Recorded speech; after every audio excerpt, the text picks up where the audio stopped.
Quiet, numbskulls, I'm broadcasting. And now, the stories you may not see on TV. It's time for another episode of All Politics Are Local with your host, Barry D.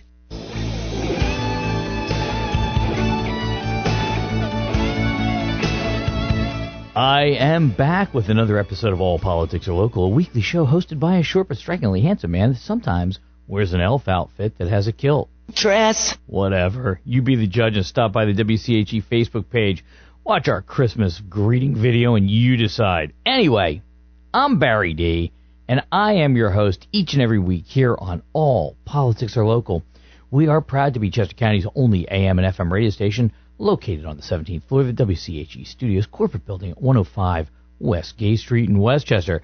Christmas is next Thursday, and a mere few doors down and on the opposite side of the street from us, located at 128 West Gay Street here in Westchester, is the This'll Be Perfect. And that's thistle, like, you know, the plant thistle. How clever is that? This'll be perfect. Of course, thistle says thistle, and this says this. A little different in the sound, but you get it. Anyway, enough about that.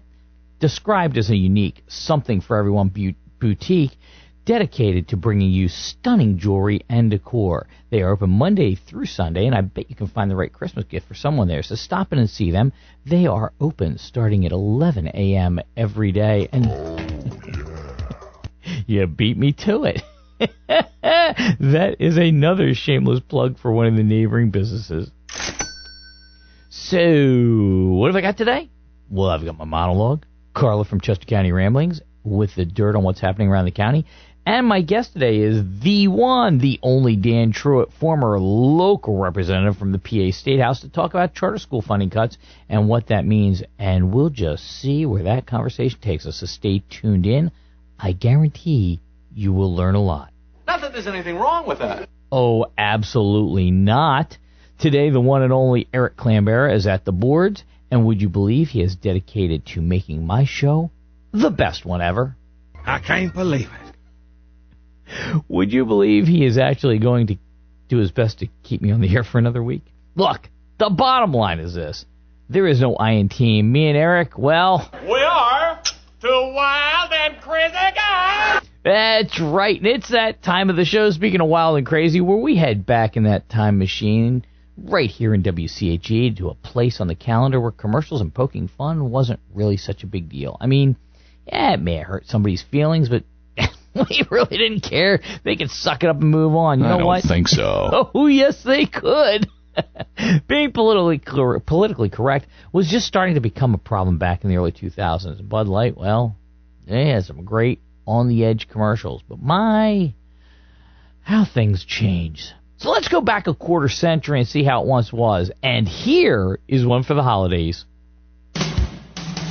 Bud Light presents Real Men of Genius. Real men of genius. Today we salute you, Mr. Eggnog Inventor. Mr. Eggnog Inventor. For years you toiled away, nog after nog, cauliflower nog, trout nog, the ill-advised pork nog. What the heck is nog? Until one day, it hit you right in the face. Raw eggs, heavy cream, and a 5-pound bag of granulated sugar. Recipe for disaster. Now that's refreshment. Kinda like a protein shake, only disgusting. Oh! So crack open an ice-cold Bud Light, Mr. Eggnog Inventor.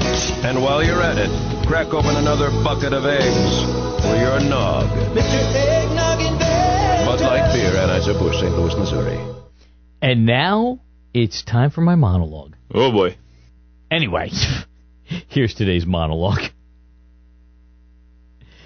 The word of the day is hubris. Hubris is something I'm seeing a lot of lately, and the average person doesn't see the end result of what hubris is until it occurs. Sure, they're predictors, there's indications, if you will, but that doesn't necessarily mean that hubris will occur until that tipping point happens. Many of you are thinking, what is hubris? I've heard of it, but I thought it was a plant similar to a poinsettia. And you, ladies and gentlemen, will be wrong. Hubris is an arrogance or an excessive pride that leads to a downfall. Think of it as an overconfidence, if you will. We see it in politics all the time, in presidential races, for example. There was the headline, Dewey wins. Of course, that famous picture of Harry Truman holding up the incorrect headline paper, that left a mark on Dewey, didn't it? And the paper that printed it ahead of time. You know, the forecast was just wrong. And speaking of just wrong, the Mitt Romney presidential run where he was crushed by Obama. And who can forget the most assured first woman president, Hillary Clinton? Except she was decimated by Donald Trump at like 2/3 the budget that she spent. So often the underdog wins. America loves an underdog, don't they? They'll like walk on broken glass to vote for underdogs and firsts. It really is the most ridiculous and nonsensical reason to vote. And that's what makes things so unpredictable. And hubris doesn't become hubris until the failing.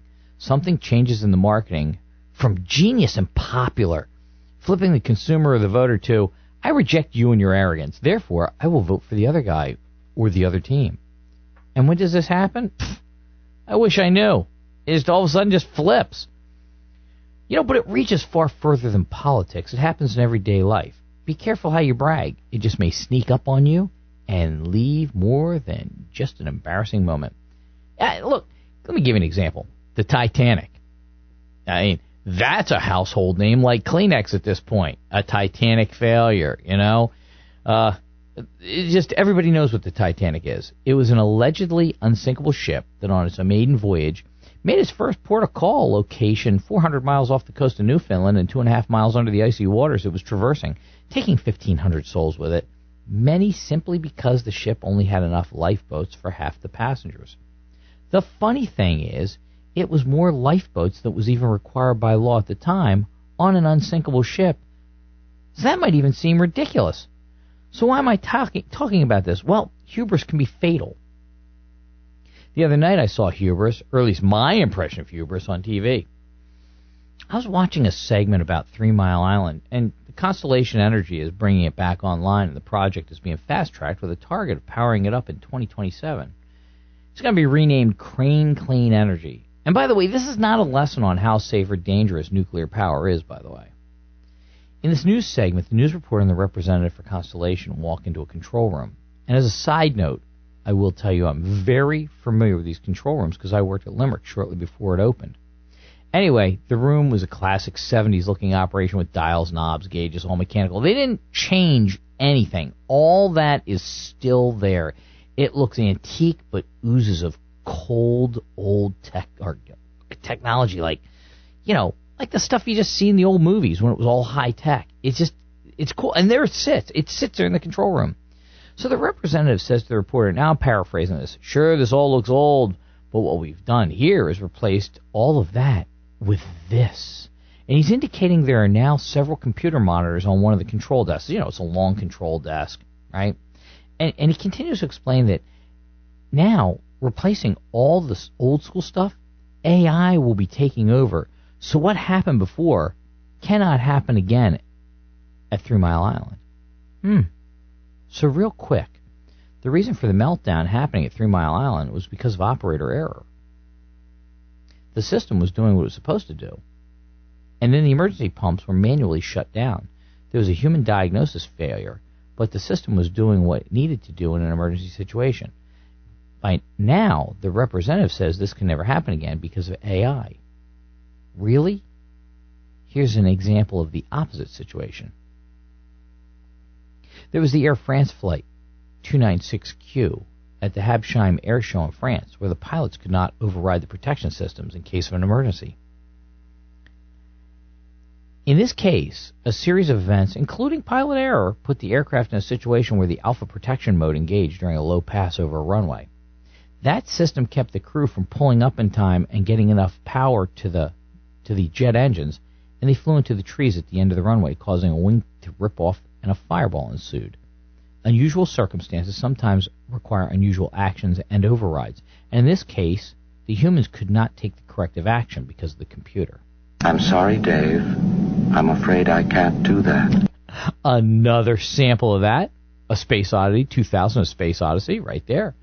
That was Hal the computer. Miraculously, only 3 people perished out of 136 occupants. You know, the very first lesson I give a student pilot is that you only get to make a terminal mistake once. Hubris can very easily be the cause of that terminal mistake. Replace that with some caution, humility, and strategy, and the chances of a positive outcome will be far better. Let's take a quick break, pay some bills, and come back with Carla from Chester County Ramblings. Barry D is back with All Politics Are Local.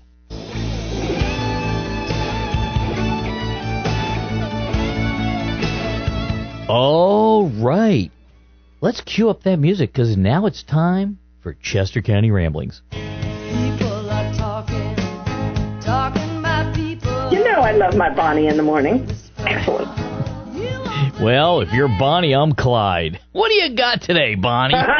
Oh, I got stuff. Do tell what's Hello happening. From monsoon weather before Christmas. Yeah, wash away that snow. Okay, I'm going to start with, I was right about Kevin Krebs last week when I decided to peek at his federal case on Pacer. Yes. United States Attorney David Metcalf announced this week that Kevin Krebs, 32 of Malvern, Pennsylvania, entered a plea of guilty Thursday, as in yesterday, before United States District Judge Mary Kay Costello to possession of an unregistered firearm or destructive device. Krebs was arrested on a criminal complaint in October and charged by information earlier this month, which is like some weird legal maneuver that we don't have enough time in the day. Mm-hmm. When arrested, he was a registered Democrat. He also at one time had been a Republican. I mention this because there has always been some ridiculous underlying consternation over his political affiliation.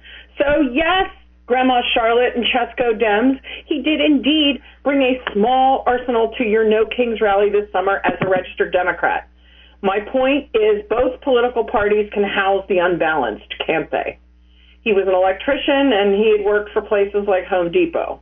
I don't know which location. I don't care. Media reports have described him as having been diagnosed with autism and Asperger's, along with whatever else, and the media also said prior to No Kings he was posting, and I quote the Inquirer, in violent rhetoric aimed at Trump and police officers. Not good. Okay, my biggest problem with this, given these diagnoses he had, were what were his parents thinking, allowing him to become armed in the first place? Right. Well, mental health issues and firearms don't play well together. Krebs will be sentenced in March 2026. His maximum sentence apparently could be 10 years. How old is Mr. Krebs? Didn't I just say that he's like 32? Okay, sorry. It's like we're married. I wasn't listening. Yeah, come on, Bear. Now, as you were. Go ahead. Next, we're going to scoot over to East Vincent and their data center issues having to do with the old Penhurst Asylum, which is not only apparently toxic, and when is the cleanup happening? That was the big shop of, it was the big shop. It was a big shop of human horrors. So to me, its buildings aren't historic, but they are horrific. But data centers, are the new townhouse development, right? These monstrosities aren't about helping communities. They're about someone else's profit margins and sucking our resources dry. So anyway, East Vincent had this meeting on Wednesday, and they wimped out on adopting an ordinance to curb data center development, as East Coventry did recently. At the meeting the other night, the Inquirer reporter quoted Chief Wishy-Washy, as in the chair of the stupid advisors there, named Craig Damon, as saying, and I quote, the Inquirer, quoting him, "I understand it's a very emotional issue," the board's chairman, Craig Damon, told residents. "I have to keep an open mind through all of this, so I don't stand on one side or the other, because I have to keep an open mind on this." Golly, Craig, does it hurt your privates riding that fence? Why do you have to keep an open mind? Sometimes seriously. Sometimes and in my opinion, this means that this stupid advisor is for data centers, possibly, doesn't it? Well, sometimes East Vincent residents should be looking for new candidates. She's a machine, and start she? replacing Just this board at every opportunity. Sometimes there are picket fences, so they hurt privates worse than other times. Yeah, well, I don't know what he's sitting on, but I hope it pokes. Also, in my opinion, This is a simple choice between right and wrong, and East Vincent is wrong. By this township not adopting an ordinance to control such development, it quite possibly means they're going to try to sneak this in, doesn't it? So stay vigilant, residents. This is Pipeline 2.0, and this isn't one political party over the other either. Once again, you have a project with feet in both camps who are just greedy, in my humble opinion. This is brand new, uncharted waters. Municipalities need to grow balls and protect their residents. Maybe municipalities will end up in court, maybe not. You don't know. You don't have a crystal ball. But sometimes when you have the opportunity to do the right thing, you can't be political wimps. And, next we're going to talk about Katie Bernard's Inquirer article and my girlfriend Karen Barsom and Chester County Voter Services. I know that name. Yes, I mean, how can we ignore the little Dutch girl who apparently couldn't keep her finger in the voter services dike, right? Sorry. Anyway, this reporter wrote a whopper of an article this week looking into voter services. The article opens with the mention of an 8-page grievance against Barsom 2 years ago. 8 pages. An extremely hostile workplace environment was described by this former employee who was actually male, according to the article. Mm-hmm. And the former employee was anonymous for fear of retaliation, and apparently 2 years ago also feared employees would leave in droves given this treatment. Mm-hmm. Okay, so when the complaint was made 2 years ago, the paper said 15 people had left the department, which is smaller, I've heard, compared to other counties. As of this article being written, 29 employees had left. And last week, rumor had it that yet another employee left, making it a total of 30. And, it's a 25-person department when fully staffed. That's not a new math problem, yet Chester County leadership continues to back the pathetic pony from Berks County or wherever. Barry, in this article, also County Commissioner Josh Maxwell, who's at present the chair of the commissioners, was interviewed as saying residents should direct their ire about the election debacles towards him, not Karen Barsom. And I'm sorry, Josh, that's ludicrous. It's her department, and if he and Chester County CEO David Byerman think Barsom is all that in a bag of chips, why does Karen Barsom take responsibility for absolutely nothing, nada, zilch, niets, worked in another Dutch word. Another, for slang, another former employee interviewed who'd been with voter services for like 8 years, described how hostile the environment was under Barsom as well. Barsom was described in the article as stifling discussion, doesn't take criticism well. The article further says, and I quote, Barsom said in an interview she couldn't respond to allegations from employees, but described her management style as collaborative. Okay, collaborative? And she encourages employees to do what's best for them. Okay, Karen Barsom, are you selling any bridges? I would go along with collision more than collaborative. It's just that's the oldest trick in the book. Karen Barsom also has not been heard from since the great Election Day debacle. She's never even simply apologized to the voters of Chester County. Her superiors in the county are her mouthpieces, and that is absurd.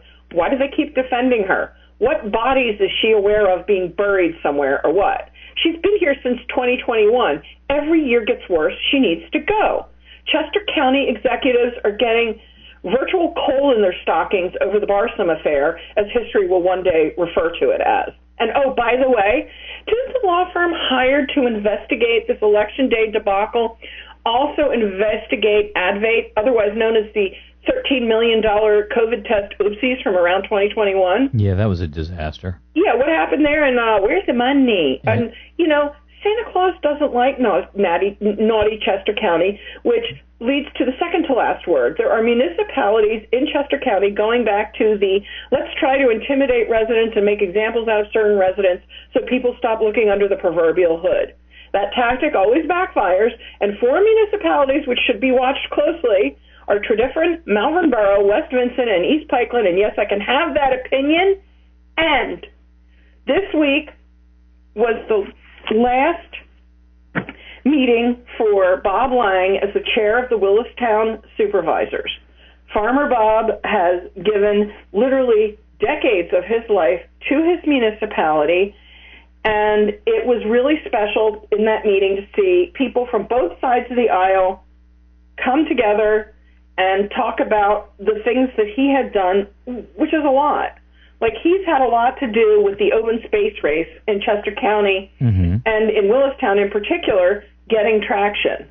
And, you know, nobody gives that time. That's not about personal gain.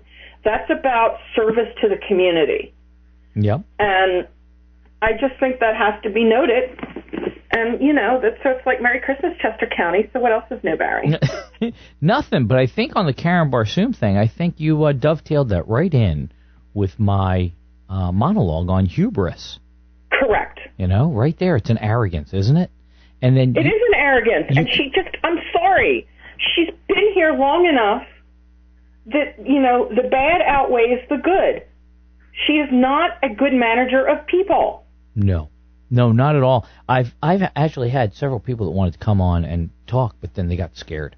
And you can't talk. Well, because you remember now that video surfacing again from the spring meeting where Liz I've got up and talked about what was going on, you know, et cetera, et cetera. And I remember after that commissioners meeting, we kept hearing like all the rumors that was like there's a big circling of wagons and what's left of voter services. Yep.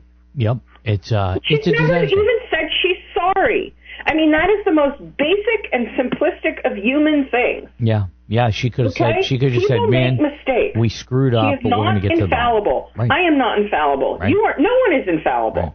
Right. But to just say sorry, you know, that this happened to you, residents of Chester County, and then let's talk about the form letter I showed you, the one where it was from Chester, and didn't even come on county letterhead.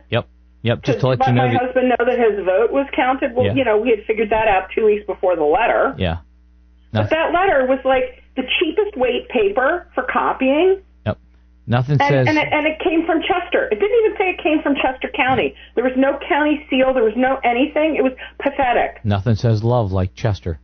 Chester. I got to let you go. Step on to the next segment. So, hey, thank you so much, Carla, and we will talk again next week. Actually, not next week.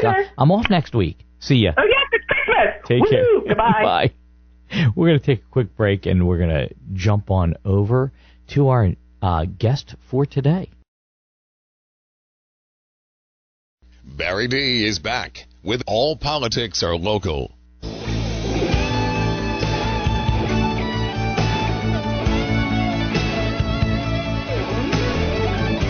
I am back. I'm Barry D with a face for radio, and we're going to go to our guest, but it's very important to let the guest know I always have theme music for my guests, so this is your guest music today. Keeps on slipping, slipping, slipping into the future. I wanna fly like an eagle to the sea. All right, Dan Truitt. We kind of recycled that from your shows on Monday, so, you know. Yeah. You were expecting like a surprise new tune, weren't you? No, actually, I thought you would play that one. Unless you're going to play the one from my other show, the Waylon Jennings song. Yeah. That the radio station in Altoona uses when I call in. But oh, really? Yeah. Well, you know, I'm a little predictable on that one. You know what I mean? Dan Truitt is our Monday segment guy. He's a regular on the Monday Political Chat, and he's featured where we have both a conservative and a liberal talking about the issues. And Dan, it's great to have you on here today. You're on the board of a charter school, and with the new PA budget, charter schools have gotten a real kick in the groin, and that, from what the headlines I read, is painted to look like a good thing.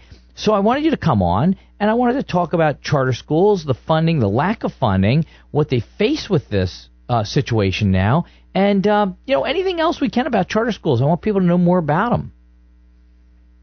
Yeah. Now, before we get started, I was listening to your previous segment. We should give Carla a shot some Monday morning when we have an opening. Oh, you know what? That'd be interesting, because I have more people that say how left Carla is than how right Carla is. And I'm like, well, that's what a journalist is supposed to be. Somewhere like they have their own opinions and they just shoot from the hip on what they think. And so, she would actually be a good backup sometimes. Yeah, that's a really good idea.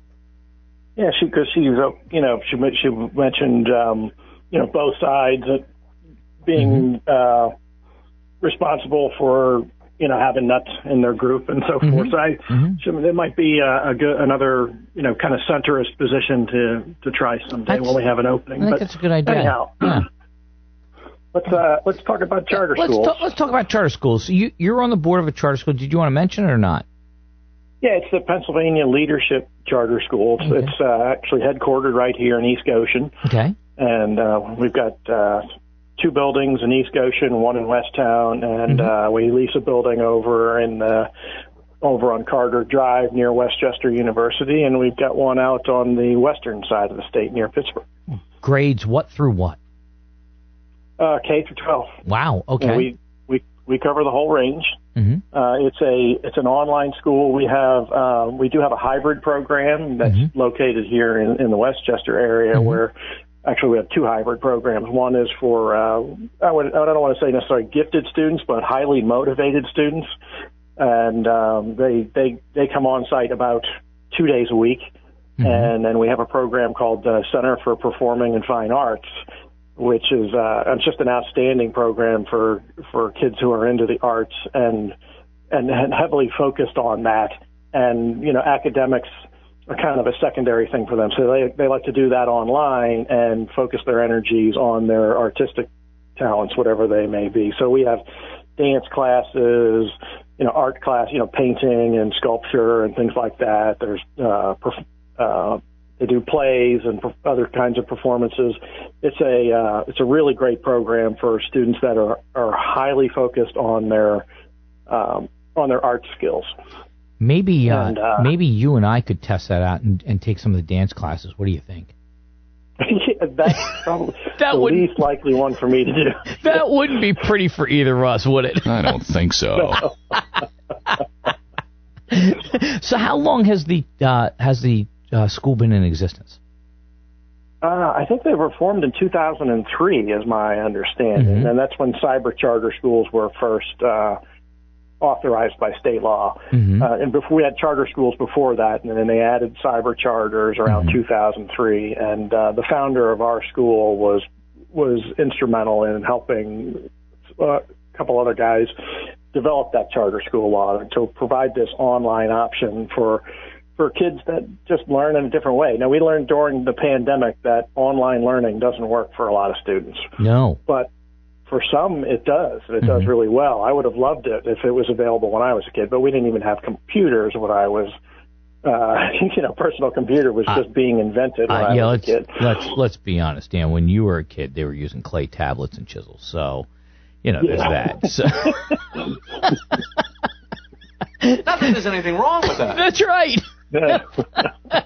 So and it's funny you say that, because I probably would not have been a contender for that. Focusing was kind of tough. You were talking about you didn't want to say gifted, but the more motivated students. I would have been one of the less motivated students. I was getting kind of burnt out by high school, and I needed a break. So God bless those guys. That was all my sister. My sister has more brains in her pinky than I have in my whole body. So she's the one that became, kind of like you, engineer, that type of thing. She's an industrial engineer and all that. So good for her. So how long have you been on the board for the charter school? I joined coming up on 4 years ago now. So the summer of 2022, I was invited to join the board. I'm now the chairman of the board, and it's of all the different things that I do. Michelle and I do a lot of stuff outside of our work in terms of charity and community involvement and so forth. And of all the things I do, I think that's probably the most impactful, because the decisions that I help make affects 3,000 kids, and 3,000 kids in probably the most important part of their life in terms of setting them up for success in the future. Sure. So I don't get paid to do it. I put quite a bit of time into it, and but the reward is there for me. I feel satisfaction when I see things go right. Our school in particular, out of the 14 cyber charter schools across the state, depending how which measurements you look at, we rank very high up there. In a lot of cases, our academic results are comparable to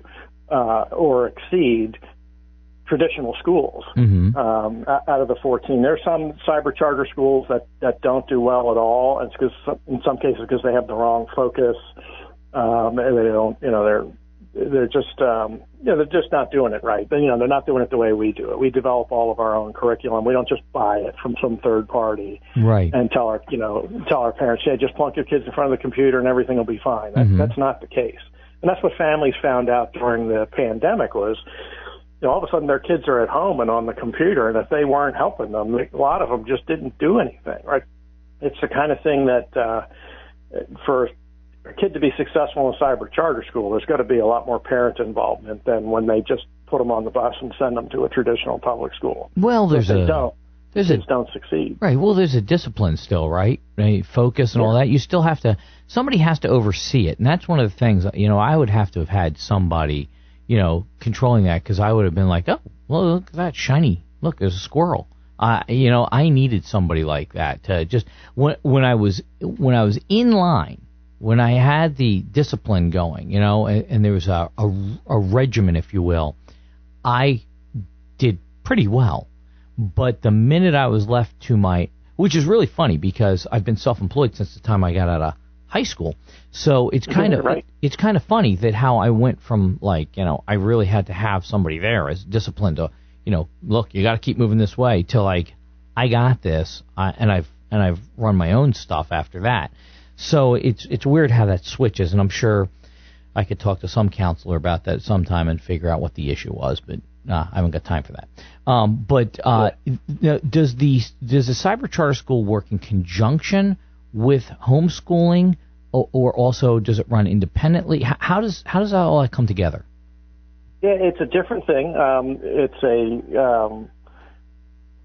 Homeschoolers do their own thing. They find their own curriculum and so forth. I personally don't understand why anybody would homeschool their kid when there's a cyber charter school option available, because that gives you the best of both worlds. If the parent wants to be that involved, at least then they get all the curriculum and the other stuff that they need, and all the administration of it is done for them, and it doesn't cost anything. It's just like sending your kid to a traditional public school. If you send your kid to a charter school or a cyber charter school, there is, at least one of the public charter schools or cyber charter schools, there is no tuition. There's no cost to the family because you're already paying taxes into the system, and those taxes go to the school district, and then the school district pays the charter school a tuition for your kid to go there. But it's considerably less than the tuition that considerably less than the money that they're getting from the state and local taxes. So it's actually a good deal for the school districts, but they don't see it that way. Yeah, I don't want to use the term a profit motivation, because public schools are burdened with something that your facility isn't, and that is state mandates where they have to be able to take on difficult students, ones that have learning disabilities, or they're I don't know what the word is anymore, handicapped. I'm not good with these new fancy terms so that nobody's offended by anything.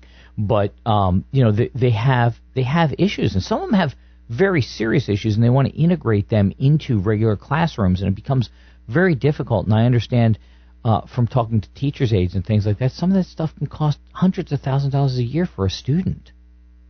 Yeah, and get this. So I'm going to dispel one of the myths that you just touched on. People believe that cyber charter schools and charter schools in general get to pick their students. Don't. Really? So okay, there you go. Same students with disability come to us. In fact, we get a higher percentage of them than the school districts do because families get dissatisfied with the school district and they transfer their kids to charter schools to see if they get a better result. So we can have any kid that applies to our school, we have to let them in. No matter what their problem, no matter what their situation is. They're 3 or 4 years behind academically, we got to take them. They have a disability that's going to cost us $200,000 a year to address. We have to take that student and we have to shell out that money. And that myth was told to me by somebody that worked in the school system. So there you go. Yes. So there's so many myths. We've had legislators come in. We had one come in a year or two ago who it's just, I won't say who it is, but he came in, and one of the first questions he had for us was, "Who owns you guys?" And we're like, "Nobody does. We're a state, we're a public school. We don't have an owner. We're a nonprofit." Mm-hmm. And people think that charter schools are for-profit entities, and they're not. We're nonprofit entities. Mm-hmm. What clouds that is some charter schools will hire a management company to handle some of their operations. Uh-huh. And the management companies can be for-profit, but that's just like, school districts subbing out services for, whatever service, they bring in ARA or whatever that company is called that does for the food service, that runs the lunchroom, right? Right. So, so some charter schools farm out a lot of their management stuff to a management company, and that is a for-profit entity. But our school, we have, the school's nonprofit. We don't have sometimes they will create a separate foundation that owns the buildings, mm-hmm. and then the school rents the buildings from the foundation. We don't have a foundation. We don't have a management company. We develop all of our own curriculum, and none of the people on our board are paid or are any way connected to the school financially. So it's nobody's making a ton of money off of it, at least not at our school. There's other schools where there's a lot of, you look at it and they got some questionable things going on, and that makes the entire charter school movement look bad when one school, and we've got one in particular that's a problem in the cyber arena, and they make the rest of us look bad, and it's frustrating to us. Well, I can tell you sometime when we get together about some stories from not a cyber school, but an actual charter school that would make your hair curl on some of the things they've pulled over, the wool over on, like, inspectors and things like that, because I have some inside people mm-hmm. on it. And it just, and I hear these stories, I'm like, are you kidding me? And they're like, I need the job, though, what am I going to do? But there's some things going on out there, but, you can't have that one paint it for all the others. And this is the problem. Right. When that comes out, it's always damaging to everybody. That's the issue. I'll tell you what, we're going to jump to a commercial, because then I want to get down to the nuts and bolts of the actual money and the funding and what's going on out there. So why don't we jump to a commercial? And speaking of funding, we're going to run a couple commercials. We'll be back in 2 minutes. Barry D is back with All Politics Are Local.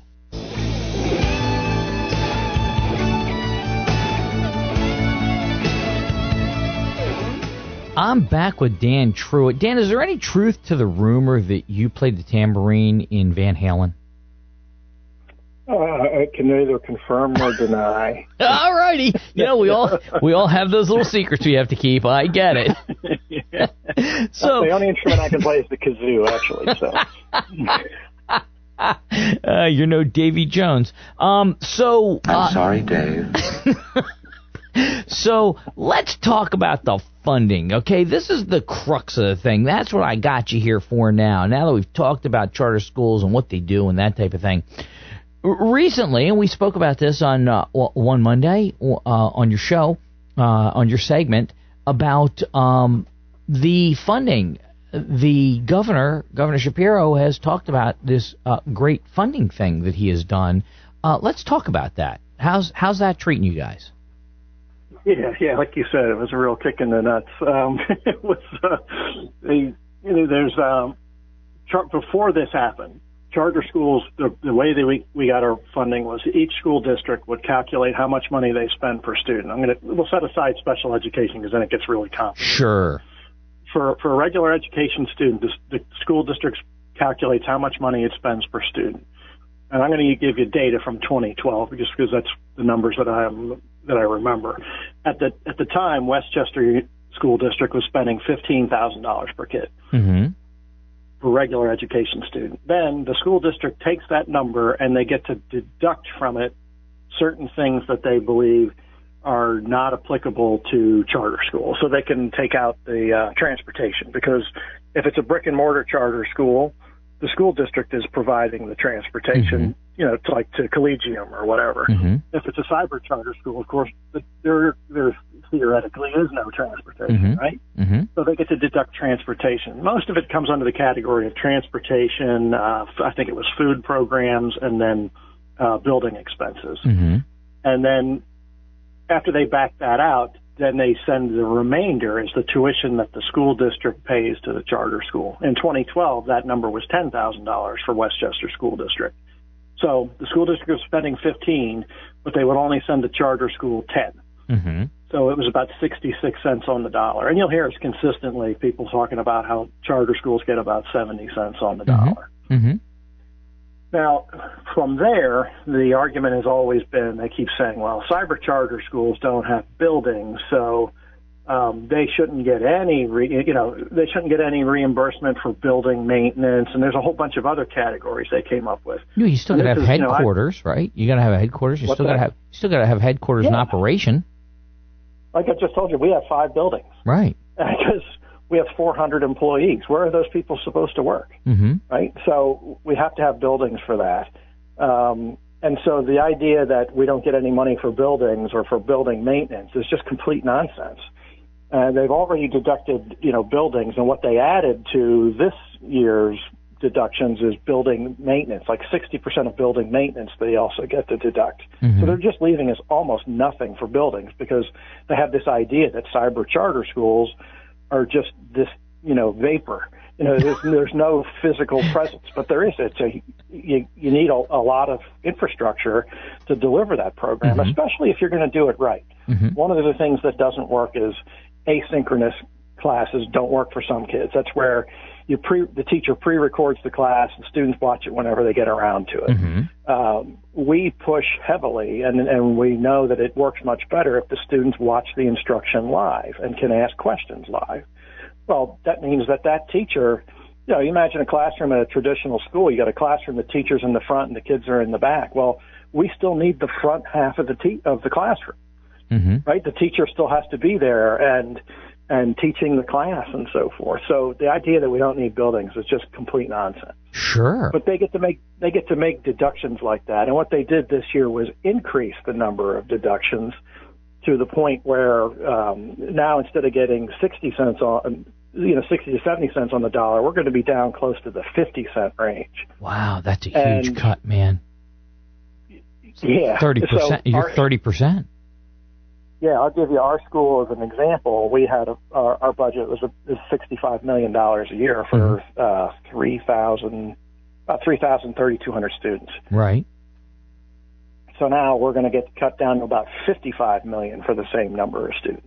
Approximately. We're still figuring it out. I mean, the damages are pretty extreme. So if you look across the 14 cyber charter schools across the state, one of the medium-sized ones, Agora, is one that everybody has typically heard of. They're already laying off teachers. There's a second one, I think it's Insight or something like that, is already laying off teachers. Mm-hmm. Our school had been very well managed financially. We had a pretty substantial reserve for which we got criticized for, but because we have that reserve, we don't have to lay anybody off this year. We're going to continue and finish this year on this year's budget. Here's some amusing stuff for you. So we had to produce our budget by July 1st, right? Mm-hmm. Well, the state didn't produce their budget by July 1st. We have to, but those clowns out there can't. And so they finally get around to November. They finally get their budget resolved, and they say we're going to take $175 million or whatever it was away from the cyber charter schools. And by the way, that's retroactive back to the beginning of the year. Yes, of course. By the way, Dan Truitt's an alumni of those clowns, so.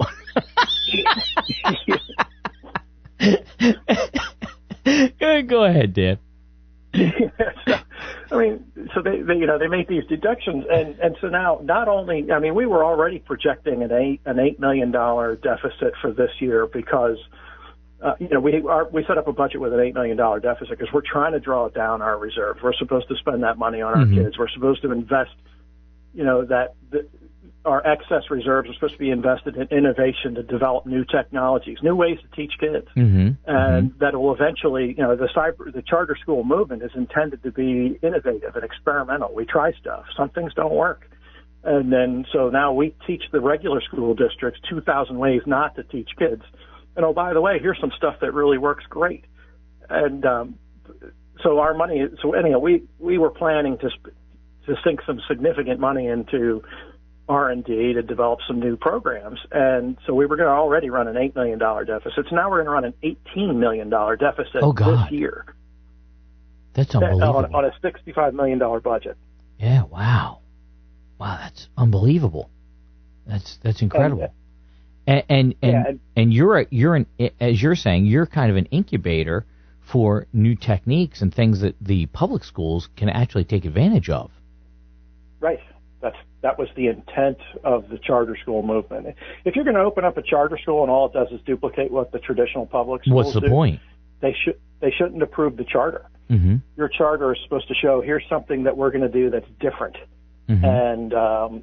And initially it was, hey, we're going to do online classes, and they're like, well, that's different, and then we added some of our hybrid programs, which are really effective. When a kid spends 1 or 2 days a week in school and the rest of the week out of school, that's so much better for them. They still get their interaction with other students. It's a wonderful program.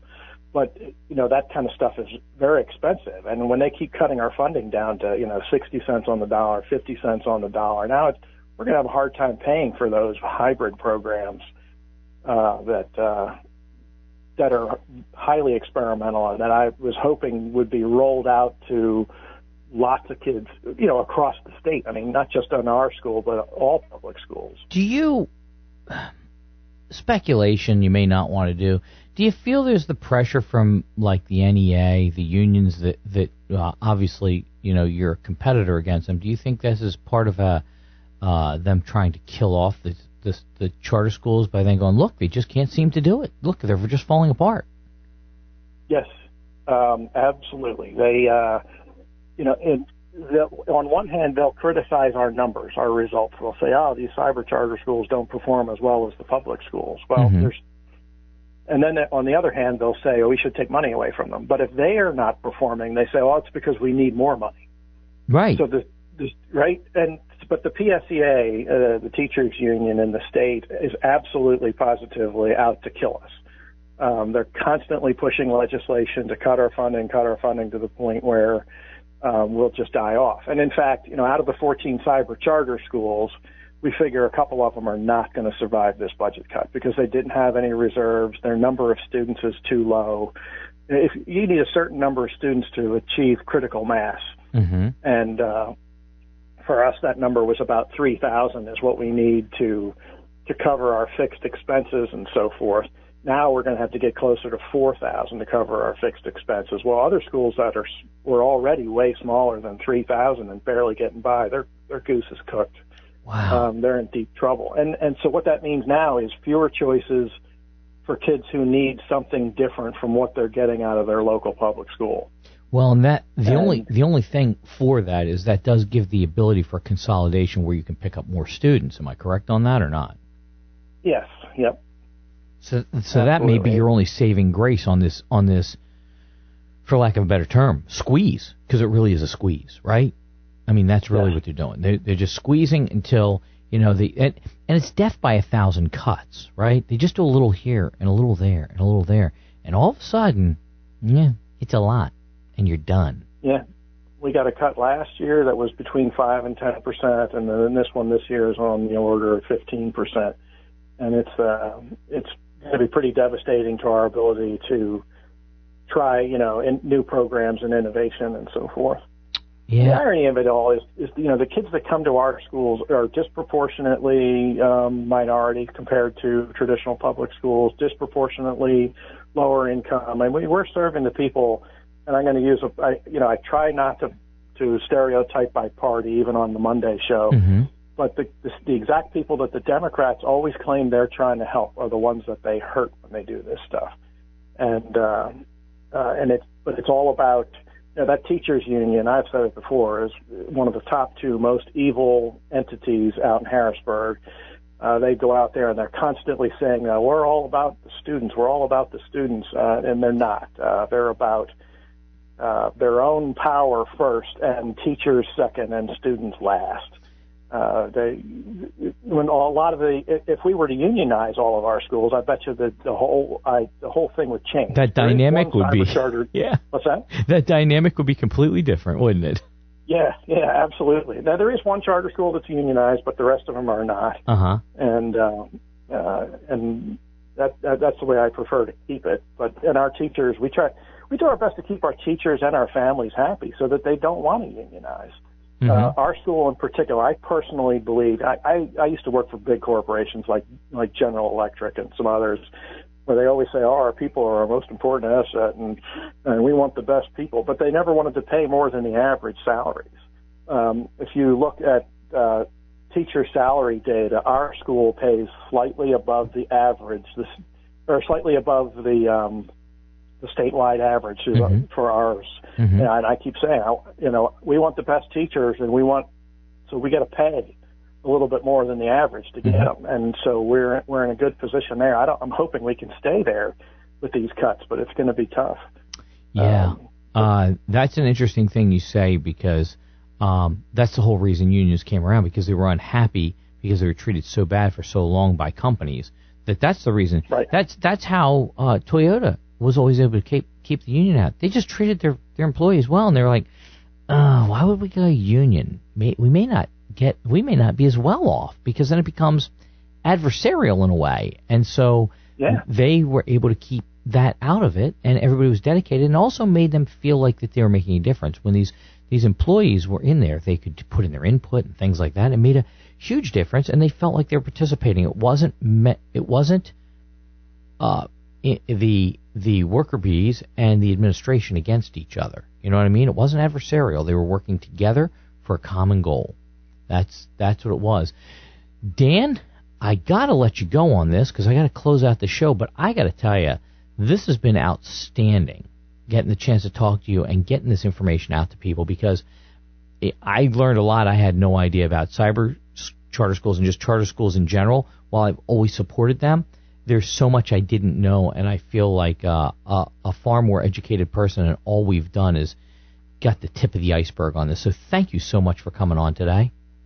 Oh, my pleasure. I appreciate any opportunity to help dispel a lot of the myths that are out there about charter schools and cyber charter schools. They're doing some really great stuff for kids that need something different than what the public schools provide. It's not a dig on the public schools. It's just some kids fall outside the norm in some way, and we try to fill that. And so I appreciate the opportunity to share some of the specifics, the details, dispel the myths. So thank you for the invitation. Well, thank you, Dan, and you're welcome on anytime. If you have any news that you want to bring on, you can always take a segment in my show. I really appreciate it. You got it. Thank you. You got it. It's time to wrap up the show. I'd like to thank my guest, Dan Truitt, for coming on and giving his perspective on what's going on in the charter school world. It's people like him that work hard to help families that have another option from public schools. I applaud him for his hard work and his effort doing that thing. And people like Dan and I do a lot of volunteer things, and somewhere in between all that, we try and make a living at the same time, and people just don't understand how much work it is. Thank you so much, Eric Clambera, my producer here on All Politics Are Local. This guy is an absolute Spartan when he works around here. No, seriously, he wears this silly-looking bronze helmet and a bristly mohawk. He kind of makes me nervous. Mondays and Wednesdays, Eric and I are together for the morning show, and if you haven't checked out Our Morning Show host Christmas commercial, you need to sneak on over to the WCHE Facebook page and check it out. It's pretty funny. Yeah. Hold it. Wait for it. I'm so sorry. That's pretty funny too. Hey, listen to local radio like right here at WCHE. We have your back. You think satellite radio cares about you. They care about the monthly recurring charge on your credit card bill. That's what they care about. We are Chester County, support the local businesses, shop local, especially at Christmas. Like the one I just advertised about at the beginning of the show. And if you don't like my show, take the time to send a nice note to WCHE at 953WCHE.com if you don't like the show. Not that there's anything wrong with that! Yeah, well, sometimes there's anything wrong with it. But anyway, as usual, thank you to that magnificent lady of Westchester Airwaves, Donna Saul, the general manager of WCHE. Just the other day, she was telling me about how valuable I am, and she gave me my Christmas bonus. And then she told me she'd double it if I didn't come back. You You can see all of my updates and videos on both my Facebook page, which is WCHE, All Politics Are Local with Barry D, and my YouTube channel, All Politics Are Local with Barry D. Today's intro and outro music, that's from David Lee Roth. Not the new David Lee Roth. Oh, my God, if you've seen those YouTube videos, you'd die. He looks like some kind of weird Vegas performer, and his screams, it's terrible. But anyway, this is... Sorry, Dave. That's right. This is the old David Lee Roth from his album Skyscraper with that hit song Just Like Paradise, which was a Billboard Hot 100 hit that made it to number 5 in 1988. It went to number 1 in Italy, by the way. And my closing opinion, usually I give you advice of the day, but my closing opinion, socialism is a place where everyone is equally miserable. Nobody's forcing you to be a capitalist, so don't force me to participate in an economic belief system that you believe in. I'm not saying you can't do it if you want. You certainly can. Go ahead. If you like socialism, start a commune. Communal life never lasts. It's never been able to continue on, but maybe you can make the first successful one. Get a little town out in the Midwest. Go for it. You know why it doesn't last? Socialism is not a place for people to prosper. And when people can't prosper, there's no incentive to do better, to excel, to improve. You think we'd have iPhones if everybody was running on socialism? But if that's what you want, go for it. But forcing others to participate just doesn't seem to be, well, socially acceptable. I'm Barry D. for All Politics Are Local. Have a great Christmas, and thanks for listening.